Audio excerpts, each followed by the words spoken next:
बिस्मिल्लाहिर्रहमानिर्रहीम।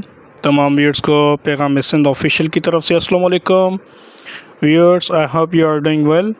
और आज की इस वीडियो में जैसे कि आपको स्क्रीन पे नज़र आ रहा है, मैं एज रिलैक्सेशन के बारे में बात करूंगा। और चूँकि सिंध पब्लिक सर्विस कमीशन की एक एडवर्टाइजमेंट जिसमें काफ़ी ज़्यादा वैकेंसीज़ आई हुई हैं हज़ारों की तादाद में, उसकी कल लास्ट डेट है और उसमें अभी तक जो लोग अप्लाई कर रहे हैं तो उनको ओवर एज का ऑप्शन आ रहा है। तो इस वजह से काफ़ी ज़्यादा कैंडिडेट्स परेशान हैं जो कि अप्लाई नहीं कर रहे। तो उसमें इशू एज रिलैक्सेशन का ही है। तो यहाँ पे इस वीडियो में मैं आपको एज रिलैक्सेशन के बारे में बताऊँगा और ये बताऊँगा कि सिंध गवर्नमेंट ने उसकी पॉलिसी जो 15 साल वाली थी उसको फ़िलहाल सस्टेन रख दिया है। और उसमें ये चीज़ें बताऊँगा कि कब तक वो जो एज रिलैक्सेशन है अभी तक कंटिन्यू रहेगी और उसके बाद नेक्स्ट क्या होगा और इन लॉन्ग टर्म्स क्या सोल्यूशन निकलेगा। तो इस हवाले से आप इस वीडियो को मुकम्मल देखिएगा ताकि आपको पूरी चीज़ समझ में आ जाए और आपको पता चल जाए कि ये इशू कहाँ तक जाएगा और कब तक एज रिलैक्सेशन होगी और कितनी होगी और क्या तरीक़ेकार होगा। जी दोस्तों, तो कल ये नोटिफिकेशन निकला है जिसमें सिंध गवर्नमेंट ने दो चीज़ें थी। एक सिंध सर्वेंट्स एक्ट था जो कि 1974 का था, उसमें एक जो है शिक उन्होंने ओमिट कर दी थी पिछले कैबिनेट के इजलास में। और उसके अलावा जो एक और नोटिफिकेशन था जनरल एज रिलैक्सेशन का जनवरी 2023 का, जिसमें 15 साल की जनरल एज रिलैक्सेशन दी हुई थी, उस नोटिफिकेशन को भी उन्होंने जो कि जून में ख़त्म हो गया था उसको उन्होंने ख़त्म कर दिया था और कहा था कि मज़ीद उसको हम अमेंड नहीं करेंगे। तो कल services general administration and coordination department की तरफ से लेटर निकला है जिसमें ये चीज़ बिल्कुल वसूख के साथ वजाहत के साथ ऑफिशियली बताई गई है कि जो दोनों जो डिसीशन हुए थे और जो नोटिफिकेशन निकला था तो उनको फ़िलहाल होल्ड रखा गया है।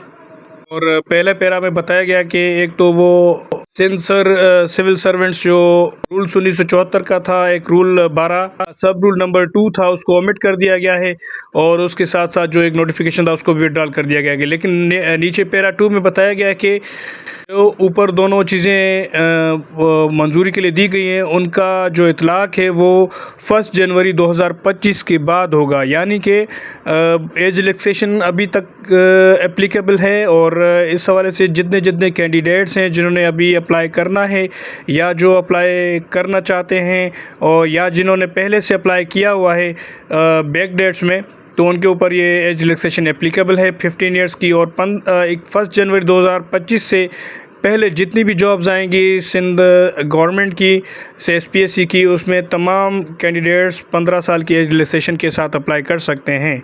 तो उसके बाद ये होगा कि आगे जाके ये एज रिलैक्सेशन वाला मैटर ख़त्म हो जाएगा, फिर उसमें नई कानून साजी होगी और उसके बाद लेट्स सी कि गवर्नमेंट क्या पॉलिसी मेकिंग करती है। लेकिन चूँकि ये एक बहुत ज़्यादा सेंसिटिव इशू है और इसमें काफ़ी ज़्यादा नुकसान होगा कैंडिडेट्स का, तो इस वजह से जो मैं प्रेडिक्शन कर रहा हूँ यहाँ पे कि बाकी 3 सूबे जो हैं, जिसकी पंजाब हो गया, पंजाब पब्लिक सर्विस कमीशन है, KP में जो ये KP के पब्लिक सर्विस कमीशन है और उसके अलावा बलूचिस्तान पब्लिक सर्विस कमीशन है, वहाँ पे एज रिलैक्सेशन जो है 40+ ईयर्स तक की एज रिलैक्सेशन तमाम कैंडिडेट्स को दी गई है। तो इस हवाले से एग्जिस्टिंग रूल्स फॉलो करेंगे, लोग कोर्ट्स में जाएंगे। अगर कोई बंदा कोर्ट में जाएगा और एक छोटी सी पिटिशन भी अगर सिंध गवर्नमेंट के ख़िलाफ़ फ़ाइल हो गई तो उसमें थोड़ी सी मेहनत तो करनी पड़ेगी, लेकिन इन लॉन्ग टर्म्स तमाम लाखों कैंडिडेट्स का जो है भला हो जाएगा और सिंध गवर्नमेंट जो 15 साल की एज रिलैक्सेशन है उसको दोबारा से सस्टेन कर देगी और ये जो रूल्स हैं ये ओवर रूल हो जाएंगे।